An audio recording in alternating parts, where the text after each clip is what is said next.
Dans ce célèbre récit, grâce au film Disney, on voit un sculpteur sur bois créer un pantin qui, par magie, va être animé de vie. Pinocchio va se déplacer comme un enfant et agir par lui-même. À un moment, vers la fin du récit, Geppetto, son père adoptif, est avalé par un grand monstre marin. Et Pinocchio, qui, lui, a été, durant toute l'histoire, un enfant désobéissant, qui a fui, qui a menti, qui a rejeté les conseils, va partir à la recherche de son créateur. Comment est-ce qu'il fait ? Donc il plonge et il va affronter les profondeurs pour retrouver son père. Il va jusqu'à mettre sa vie en danger pour sauver son créateur. Et ce récit me fait penser à un texte de la Bible, un livre de la Bible, où quelqu'un se retrouve lui aussi dans le ventre d'un poisson. Ce livre est le livre de Jonas. L'auteur du livre de Pinocchio, Carlo Collodi, n'a jamais vraiment avoué s'être inspiré de la Bible, mais on sait qu'il a grandi dans un milieu chrétien. Il a même travaillé pour une maison d'édition religieuse et il connaissait certainement l'histoire de Jonas. Et consciemment ou non, on peut penser qu'il a glissé une pensée chrétienne, un message chrétien, celle d'une conversion, d'un cœur qui change dans l'épreuve, dans l'abîme. Mais l'histoire du livre de Jonas est bien différente de celle de Pinocchio. Ici, ce n'est pas le fils qui descend pour sauver son père. Dans l'histoire de Jonas, c'est Dieu qui poursuit son serviteur en fuite. Jonas ne cherche pas Dieu, il le fuit, et pourtant, Dieu ne l'abandonne pas. Alors j'avais prêché sur le chapitre 1 en fin d'été, et dans quelques instants, je vais faire un petit résumé. Je vous propose tout d'abord de lire le chapitre 2, et puis ensuite, on va se remettre en mémoire ce qu'on a vu au chapitre 1. Ok ? Alors je propose de prendre lecture de Jonas, chapitre 2, à partir du verset 1, et on va lire jusqu'au verset 11. Alors Jonas, je vous encourage à l'avoir sous les yeux. Si vous le cherchez dans votre Bible, il n'est pas évident à trouver, il se trouve entre Abdias et Michée. Voilà. Si vous tombez dessus par hasard, là tout de suite, soit vous êtes très fort, soit c'est une démonstration de Dieu, je ne sais pas moi. Donc, le livre de Jonas, dans l'Ancien Testament, il se trouve entre le livre de Abdias et Michée. Et je vais lire donc le chapitre 2, verset 1. « L'Éternel fit venir un grand poisson pour avaler Jonas. Durant 3 jours et 3 nuits, Jonas resta dans le ventre du poisson. Dans le ventre du poisson, il adressa cette prière à l'Éternel, son Dieu. Dans ma détresse, moi, j'ai crié à l'Éternel et il m'a répondu. Oui, du cœur du séjour des morts, j'ai crié au secours et tu m'as entendu. Tu m'avais jeté dans l'abîme, au fond des mers, et les courants m'ont encerclé. Tous tes flots et tes vagues ont déferlé sur moi. Tu m'avais jeté dans l'abîme et déferlé sur moi, Je me disais, je suis chassé de devant toi. Pourtant, je reverrai ton temple saint. Les eaux m'environnaient et menaçaient ma vie. L'abîme m'enserrait tout autour de ma tête. Les algues s'enlaçaient. Et je suis descendu jusqu'au tréfonds des mers où naissent les montagnes. La terre avait déjà tiré derrière moi ses verrous pour toujours. Mais au fond de la fosse, tu m'as fait remonter vivant, ô Éternel mon Dieu. Quand je désespérais de conserver la vie, je me suis souvenu de toi, ô Éternel, et ma prière est montée jusqu'à toi, jusqu'à ton temple saint. Ceux qui s'attachent à de vaines idoles se privent de la grâce, mais moi, je t'offrirai un sacrifice en disant ma reconnaissance et je m'acquitterai des vœux que j'ai formés, car c'est de l'Éternel que vient ma délivrance. L'Éternel parla au poisson qui rejeta Jonas sur la terre ferme. Voici la parole de Dieu, le texte inspiré de Dieu qui se trouve dans Jonas chapitre 2. Alors, qu'est-ce qu'on avait vu au chapitre 1 ? Dans le chapitre 1, on avait rencontré ce prophète qui est très particulier parce que c'est un prophète, un serviteur de Dieu qui est en fuite. Il avait reçu un message clair de Dieu, celui d'aller à Ninive, cette grande ville ennemie, pour y proclamer un message de jugement. Mais Ninive, c'est ce qu'on avait vu, ce n'est pas seulement une ville étrangère, c'est surtout une capitale d'un empire brutal. C'est un peuple idolâtre, connu pour ses conquêtes sanglantes. Pour Jonas, Ninive, c'est l'ennemi. Il ne veut pas y aller, pas seulement par peur pour lui-même, mais aussi parce qu'il ne supporterait pas l'idée que Dieu puisse faire grâce à un peuple aussi hostile. Alors, Jonas décide une chose, de prendre la fuite. Il part à l'opposé. Vous vous souvenez, il est allé vers l'eau alors que Ninive est sur la terre ferme. Il est allé dans un endroit, en destination d'un endroit qui est quasiment inconnu sur les cartes, Tarsis. C'est l'autre bout du monde en fait, Tarsis. Jonas à ce moment-là fait une fuite géographique, mais surtout une fuite spirituelle. Il ne veut pas obéir à Dieu. Mais Dieu ne le laisse pas s'échapper. Il envoie une tempête. Mais le fait surprenant de cette tempête, c'est que au lieu que ce soit Jonas qui se repent, eh bien, c'est les marins qui, eux, sont païens, qui vont chercher Dieu et se repentir. Alors, Jonas va dire aux marins, « Jetez-moi, et puis vous allez voir, la tempête va s'arrêter. » Et c'est exactement ce qui va se passer. Jonas va être jeté à l'eau, et puis tout à coup, la tempête s'arrête. Et les marins font quoi? Ils glorifient Dieu à ce moment-là, parce que c'est quelque chose de miraculeux qui vient de se passer là. Le chapitre 1 nous montre une chose essentielle, c'est que là où nous allons dans notre désobéissance, eh bien Dieu va au-delà. La grâce de Dieu va au-delà de notre désobéissance. Il ne lâche pas ceux qui lui tournent le dos. Il poursuit son prophète, non pour le punir, mais pour le ramener à lui. Il agit par la tempête, il touche les cœurs des marins, il reste souverain, même quand son serviteur fuit. Et maintenant que Jonas est tombé à l'eau, qu'est-ce qui se passe? Eh bien, nous venons de le lire, et je vous propose de le voir ensemble avec une idée aujourd'hui qu'on peut garder en tête. C'est que la grâce de Dieu descend jusque dans l'abîme pour nous sauver. La dernière fois, on avait vu que la grâce de Dieu va au-delà de notre désobéissance. Eh bien, la grâce de Dieu, ici, dans ce passage, descend jusque dans l'abîme pour nous relever. Et j'insiste sur la grâce de Dieu, parce que dans ce livre, on voit la grâce de Dieu. On n'est pas comme dans les autres livres des prophètes, où en fait, on voit le message du prophète et c'est inspirant. Non, là, en fait, le prophète est en désobéissance, et en fait, le message, c'est la grâce de Dieu au travers de ce prophète, malgré ce prophète. Je vous propose de voir ce texte en 3 points. Premièrement, dans sa grâce, Dieu nous fait descendre. Deuxièmement, dans sa grâce, Dieu nous fait prier. Troisièmement, dans sa grâce, Dieu nous fait remonter. Descendre, prier, remonter. J'ai fait simple. Ok.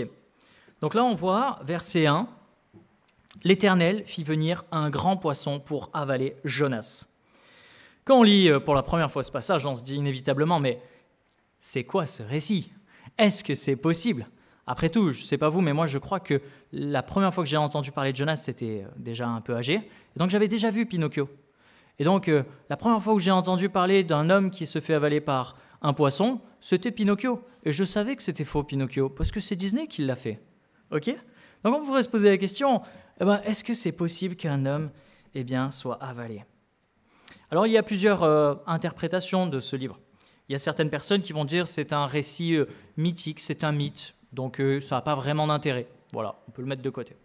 D'autres personnes vont dire, ok, c'est une illustration, c'est un symbole qui est dit dans ce livre. Tout n'est pas juste, mais on y prend les idées centrales. Voilà, il y a une pensée de Dieu derrière qu'il faut trouver. Et d'autres personnes vont dire que c'est un récit historique, quelque chose qui s'est réellement passé. Écoutez, moi je défends cette vision-là, d'un texte, un récit historique. Et je vais vous donner 5 arguments pour vous inviter aussi à penser cela de ce passage. 5 arguments pour montrer la véracité de ce texte. Si je ne m'étais pas arrêté sur la véracité du texte de Jonas au chapitre 1, c'est qu'on avait vu une tempête qui s'était arrêtée. Mais Jésus nous a déjà habitués aux tempêtes. Mais là, on parle quand même d'un homme qui a été avalé et qui a été recraché 3 jours plus tard. Ok, donc 5 raisons de croire dans ce texte. Premièrement, c'est que le texte nous montre que c'est un style narratif. Le livre de Jonas est rédigé comme un récit avec des lieux précis. Il y a Jopé, Tarsis, Ninive. Il y a des actions concrètes avec une chronologie claire. Rien dans le texte ne laisse penser qu'il s'agit d'une parabole, d'une allégorie. Ce style indique une intention de rapporter un événement réel. Deuxième argument. Des témoignages historiques nous montrent qu'il y a des survivants de poissons qui ont été avalés par un poisson et qui ont quand même survécu. Un des récits rapportés, notamment, j'ai lu un récit d'un certain Bartley en 1891 qui a été avalé par un cachalot et qui a malgré tout survécu plusieurs heures après. C'est bien sûr exceptionnel, certains témoignages sont débattus, mais ça nous montre que ça semble vraisemblable ce genre de situation. Je précise aussi une chose sur la durée. Il est dit que, verset 1, durant 3 jours et 3 nuits. Alors, ça ne veut pas dire que c'est précisément 72 heures, 3 jours pile, mais c'est plutôt un style que nous, on n'utilise plus dans le langage courant. En fait, chez les Israélites, quand on considérait une journée, nuit et jour, eh bien, c'est quand ça avait commencé. Tout ce qui était incomplet était quand même comptabilisé. Je m'explique. On compte un bout du premier jour, le deuxième jour complet, le troisième jour, même si c'est qu'un petit bout du troisième jour, et ça compte comme 3 jours et 3 nuits. Voilà. Eux, ils comptabilisaient ce qui était malgré tout incomplet. Et c'est pour ça que Jésus va passer 3 jours et 3 nuits dans le tombeau. En réalité, il va passer le vendredi après-midi, le samedi toute la journée et le dimanche matin. C'est pour ça qu'on se réunit le dimanche matin. C'est pour la résurrection de Christ. C'est ce qu'on célèbre. Vous voyez, il n'est pas resté littéralement 72 heures. Certainement, Jonas est resté plus de 24 heures. Un bout d'un jour, une journée complète, et puis un bout d'un autre jour. OK ? Donc voilà, ça veut dire que du coup, il n'est pas resté forcément 72 heures, et du coup, ça rend encore plus crédible le fait que ce soit possible, puisqu'il est resté moins longtemps que ce qu'on pourrait initialement imaginer. Troisième raison de croire, c'est que la puissance miraculeuse de Dieu rend cela possible. Alors les scientifiques vont dire, oui, mais vous les chrétiens, vous dites, Dieu peut tout, et du coup, vous justifiez tout par ça. Mais n'oublions pas cet argument. Si Dieu est Dieu, s'il est le créateur de toutes choses, qu'il peut orchestrer tout, même les événements surnaturels, alors nous pouvons croire en ce miracle. Le miracle n'est pas une difficulté pour Dieu, c'est son mode d'action dans l'histoire des humains, quand il veut attirer l'attention ou corriger le cours de la vie.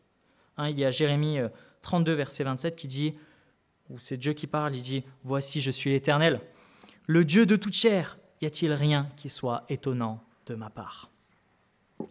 Quatrième argument, le message principal transcende le miracle, mais ne l'annule pas. Le cœur du récit dans ce passage, ce n'est pas qu'un homme soit resté dans le ventre d'un poisson, non, c'est que Dieu ait été à l'œuvre au travers de Jonas. Le miracle ici n'est pas une fin en soi, mais c'est un moyen que Dieu va utiliser pour que Jonas se repente. Il est cohérent que Dieu utilise des fois des actes extraordinaires pour produire une transformation spirituelle profonde. Cinquième argument, Jésus lui-même confirme l'historicité de ce récit. Il va le dire en Matthieu chapitre 12, verset 40, « Car de même que Jonas fut 3 jours et 3 nuits dans le ventre du grand poisson, de même, le Fils de l'homme sera 3 jours et 3 nuits au sein de la terre. » Jésus utilise l'expérience de Jonas comme une préfiguration directe de sa propre mort et de sa résurrection. Sinon, si Jonas n'avait pas réellement vécu cette expérience, cela reviendrait à fonder l'un des signes les plus puissants de l'Évangile sur une fiction. Et je ne pense pas que ce soit vrai. Je pense que si Dieu l'a dit, et si Jésus l'a dit, on peut y croire. Ok, donc Jonas, descend. Il descend dans le ventre d'un poisson. Et là, même si Jonas il est inventif pour fuir, là ça va être compliqué quoi. Là il est coincé dans le ventre d'un poisson. Il ne peut plus s'échapper. Lui qui pour l'instant était en fuite, là est bloqué. Vous savez, vous vous souvenez, le chapitre précédent, il préférait même mourir à la situation. Et là, dans ce passage, il dit qu'en fait, il désespérait même de mourir. Il avait peur de mourir. Il était dans ce temps d'angoisse et il priait. Et à ce moment-là, en fait, il est en train de revenir à Dieu. Dieu l'a placé ici pour qu'il puisse revenir à lui. Et je ne sais pas, mais peut-être qu'en lisant Jonas, on peut aussi se poser la question. Est-ce que moi, ça ne m'est pas déjà arrivé ? Je ne parle pas de se retrouver dans un poisson, dans le monde d'un poisson. Mais est-ce que ça ne m'est pas déjà arrivé, moi aussi, de me retrouver dans une situation, en fait, je me dis, mais là, je suis bloqué. C'est inextricable. Là, je suis pris, quoi. Je suis captif. Et à ce moment-là, la seule chose qu'on puisse faire, c'est de lever les yeux vers Dieu. Est-ce que ça m'est déjà arrivé ?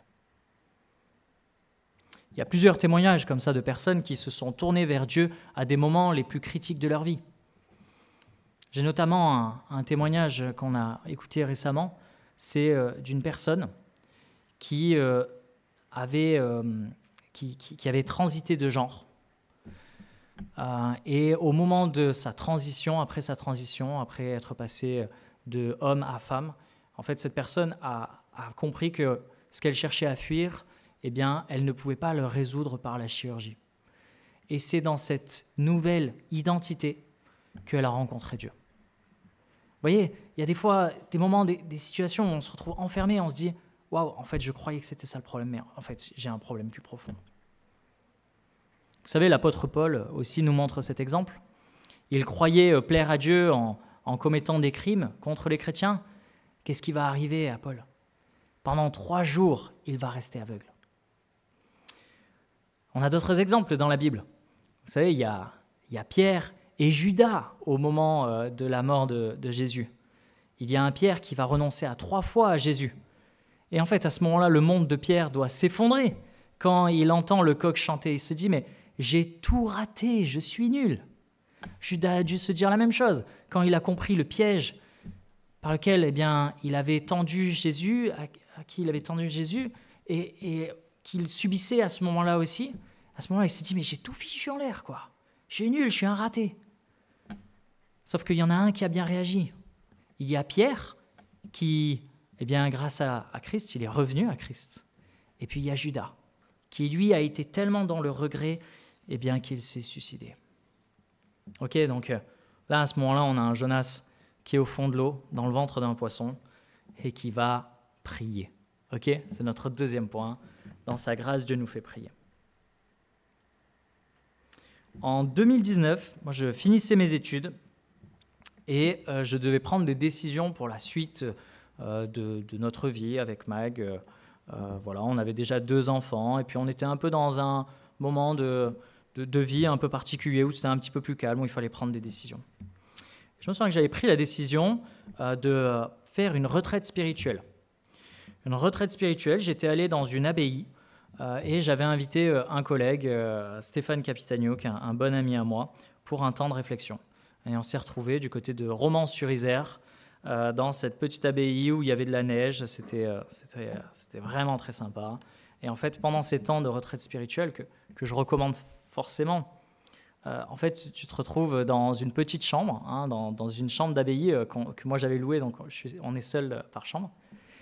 Et en fait, tu prends quoi ? Tu prends une Bible, un carnet et un bon livre d'édification.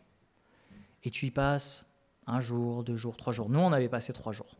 Et en fait, tu passes tes journées, littéralement 3 jours, à faire de la prière, de la méditation. Et on avait fait des balades et on discutait avec Stéphane. Voilà, c'était ça, le programme pendant 3 jours. Et à la fin de ce temps, parce que j'avais fait déjà ça à un autre moment, à la fin, c'est précieux de se poser la dernière heure et puis d'écrire, ok, qu'est-ce que j'ai appris ? Quelles ont été les pensées pendant ce temps ? Qu'est-ce que Dieu m'a révélé ? Des fois, c'est peu de choses, mais voilà, qu'est-ce que j'ai appris ? Et c'est précieux de prendre ce temps. Et j'imagine que Jonas, en fait, a pris également ce temps.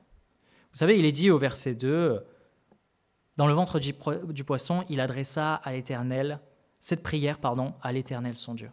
Et j'imagine que Jonas, lui, n'a pas fait une rédaction complète de ce qu'il a prié, mot pour mot, littéralement, mais en fait, il a donné le concentré de sa prière.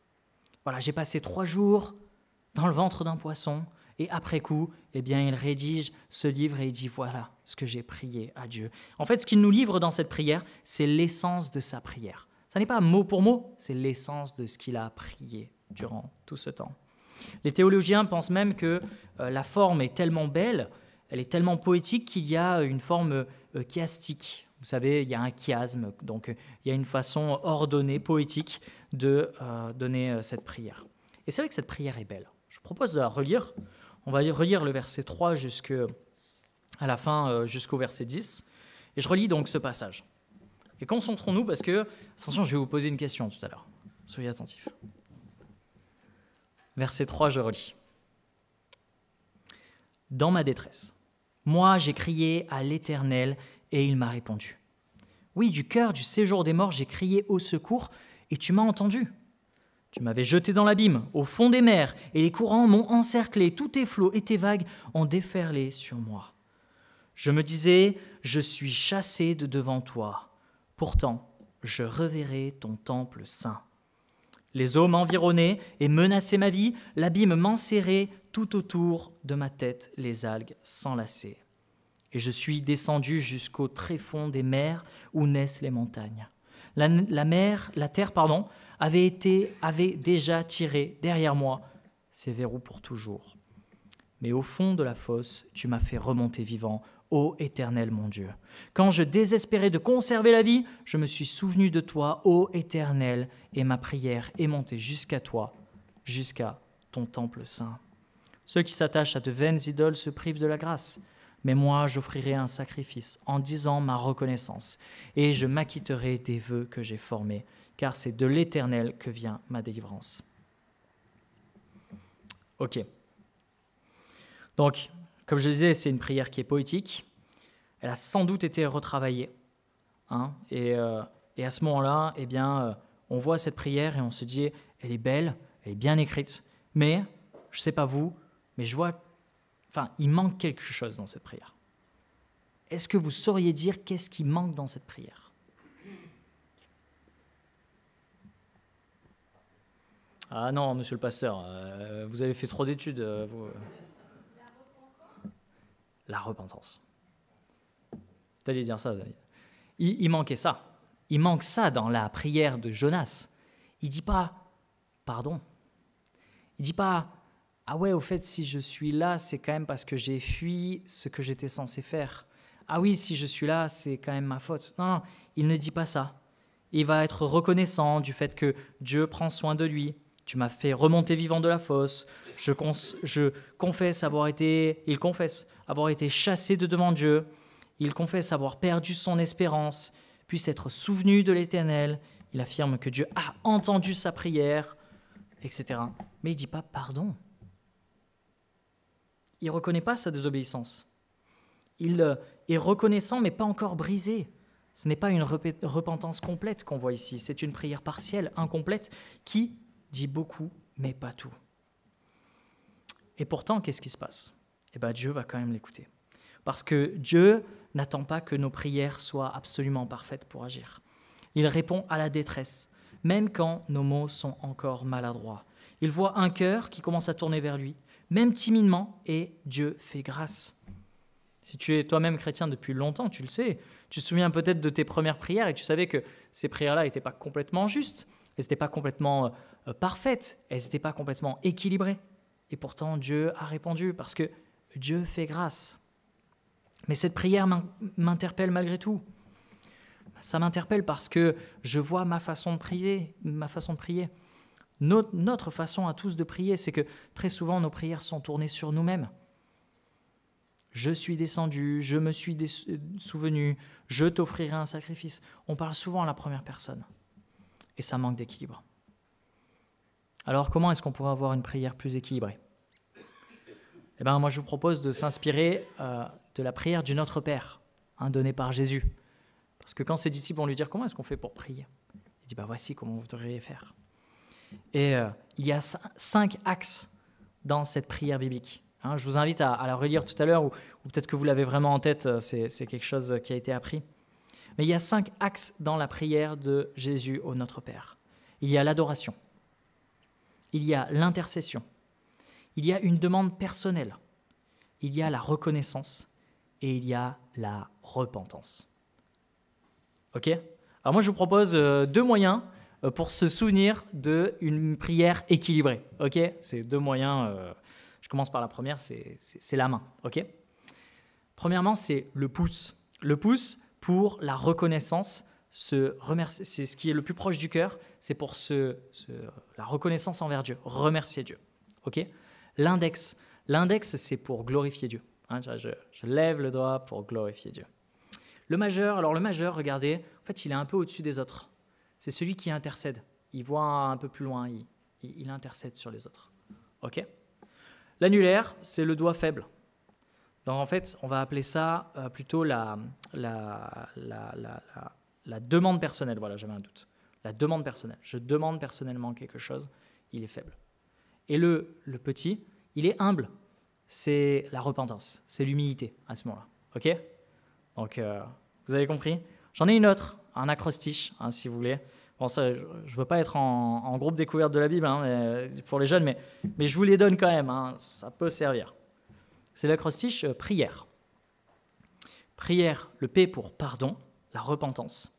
Le R de la reconnaissance. Le I de l'intercession. Le E de l'exaltation, c'est la glorification. Le R de la requête. Et puis le E de l'espérance, croire que Dieu répond. Ok? Donc là, c'est plutôt un 6. On est sur 6 pour l'acrostiche prière, mais vous pourriez mettre prier et ça marche.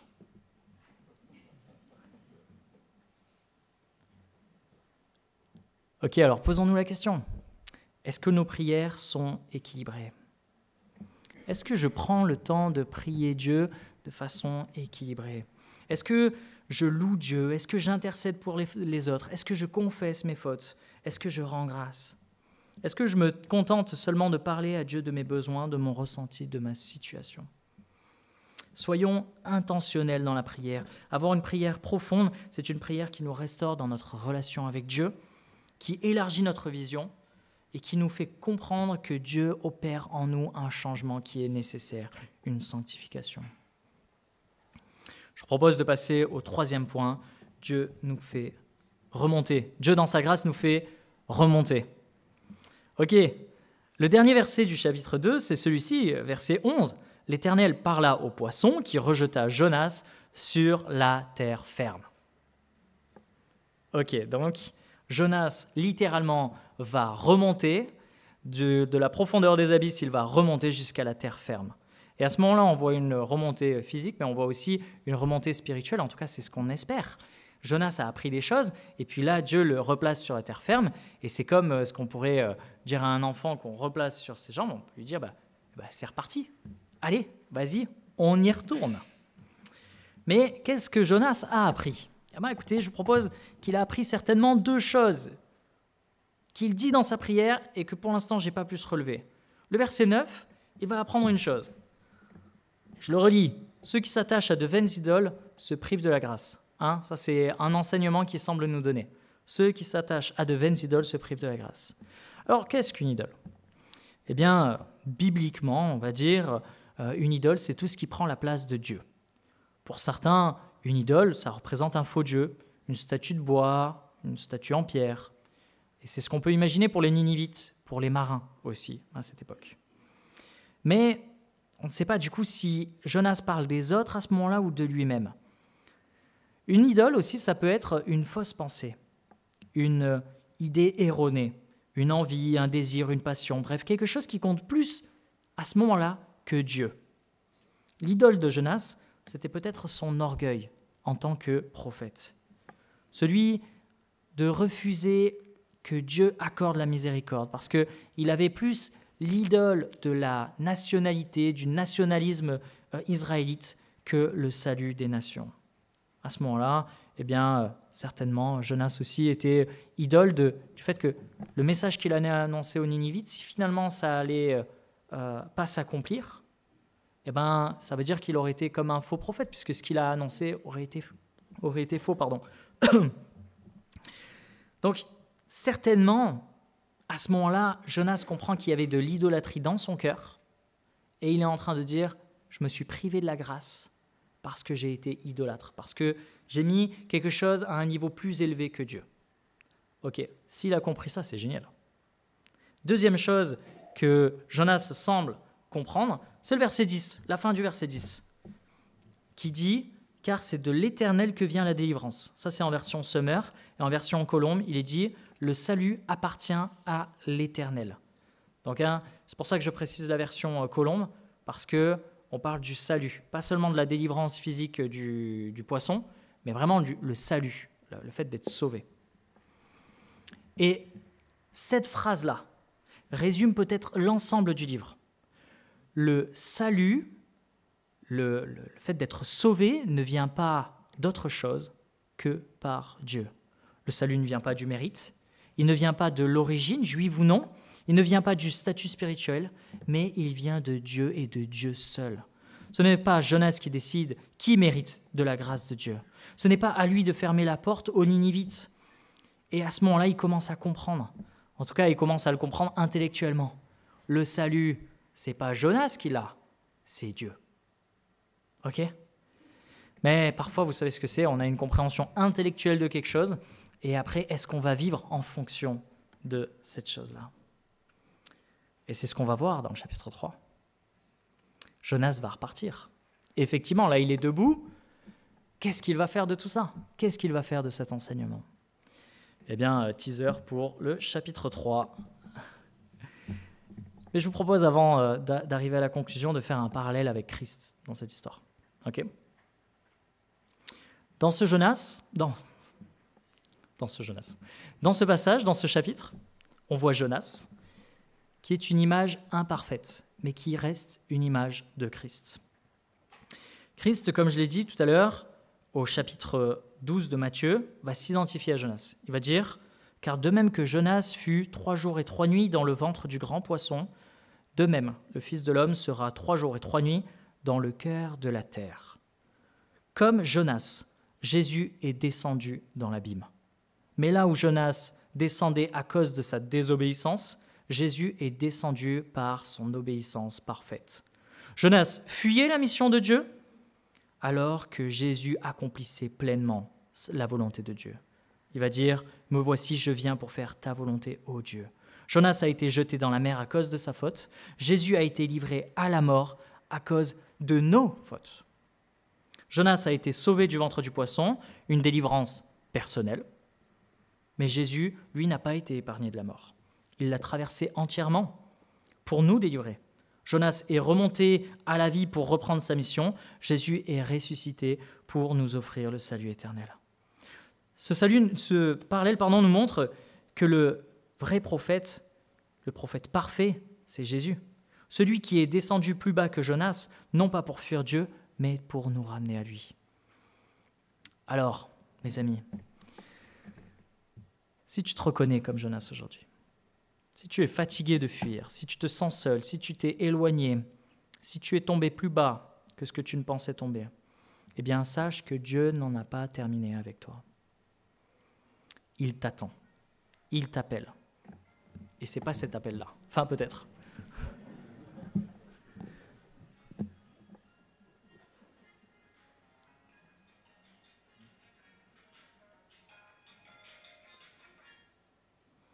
Dieu t'appelle. Enfin, je reviens. Ok. Dieu t'appelle. Non pas pour revenir de tes propres forces.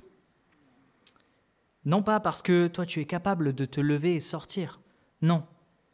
Il t'appelle et il te donne les moyens de te relever. Jésus ne tend pas un doigt accusateur, mais il tend des mains qui ont été percées. Jésus ne vient pas avec une parole de condamnation, mais avec une promesse. Celui qui vient à moi, je ne le mettrai pas dehors. Jean chapitre 6, verset 37. Il est descendu dans l'abîme pour nous en faire sortir. Il est resté 3 jours dans le tombeau pour que nous vivions, et aujourd'hui, il fait encore grâce. Alors ne reste pas loin. Ne crois pas que tu es allé trop bas. Viens plutôt à lui. C'est dans l'abîme que la grâce de Dieu nous rencontre, et c'est de là que Dieu peut nous faire remonter. Alors en conclusion, je dirais que le livre de Jonas n'est pas une démonstration d'un super prophète qui réussit ce qu'il entreprend, mais bien au contraire. Il avait décidé de fuir, loupé. Il avait décidé de mourir, loupé. Et bien maintenant, il retourne au travail. Quand on voit ce livre, on se dit que c'est l'exemple de la patience de Dieu. La patience de Dieu envers le peuple mauvais des Ninivites, mais aussi de son mauvais prophète qui a mal agi, qui a été si prompt à fuir, si incapable à obéir. Dans ce récit, ce n'est pas le créateur qui sauve, la créature qui sauve son créateur comme on le voit dans Pinocchio, mais c'est le créateur qui vient à notre secours. Nous pouvons nous reconnaître dans la personne de Jonas. Nous n'obéissons pas parfaitement. Nos prières ne sont pas toujours justes. Nous nous détournons souvent de ce qu'il nous demande. Nous fuyons. Mais Dieu, dans sa grâce, va au-delà de notre désobéissance. Il va même jusque dans les tréfonds de la vie pour nous relever. Ayons cette semaine cette reconnaissance dans un Dieu qui fait grâce. Ayons le goût à prier, peu importe les situations, faciles ou difficiles.